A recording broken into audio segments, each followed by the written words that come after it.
I'm gonna film this right now. So this is Magician Khan from India, and I'm gonna answer one of his questions now. So I'm gonna cut this stream, I'm gonna answer this question, I'm gonna get back to you live. Yeah?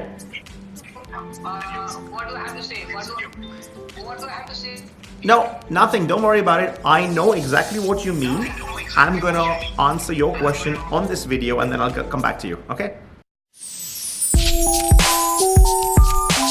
Excellent. So that was me chatting with my friend Magician Khan from India, who I follow on Instagram. I'll leave his Instagram right there. He asked me a question while chatting with me, and I was performing some magic for him with a coin and a pen, and he said, I've noticed that you perform this stuff live. That means I perform this at my gigs when I'm paid to perform.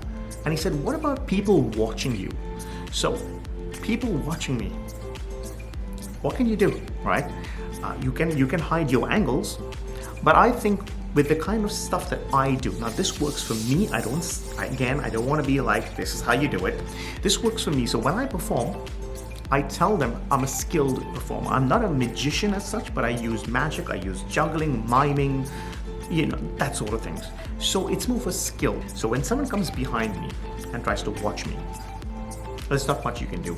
I look at the audience and say, you're gonna love the love the magic. I look at him and say, or her, and I say, you're gonna appreciate the skill.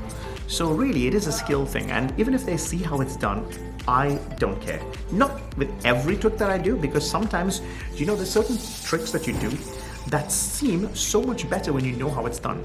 And sometimes you do a trick and it spoils it for you. There's certain tricks that you go, oh, is that it? Oh, I was assuming that you would, it'd be this method. And certain things when you do, when you have a coin and you're in a weird grip, you go, wow, that's so impressive how you do it. So because my coin and pen routine and some of the things that I do in the manipulation side of magic is so amazing to see from behind even, but a different sort of, again, like I said, the methods, the technical skill that they really appreciate it, not the magic moments. So they know I've got multiple objects, and you know what, sometimes I even tell the audience when I perform, I say, I'm sure you know I've got more than one pen, right? So in that way, it doesn't really make them feel a little silly with what I ask them. But yeah, that's basically it. So I do let people watch me from behind. I'm not that particular about, oh, I want to hide my angles. I'll try my best, but if there's someone trying to see, they are going to watch behind. There's nothing you can do. They'll follow you on every table and just make your job miserable. So for me, I might as well just show them how it's done. So that's my answer to you. I hope you enjoyed that, and I hope you enjoyed watching this video, and I'll see you guys in the next video. Bye-bye.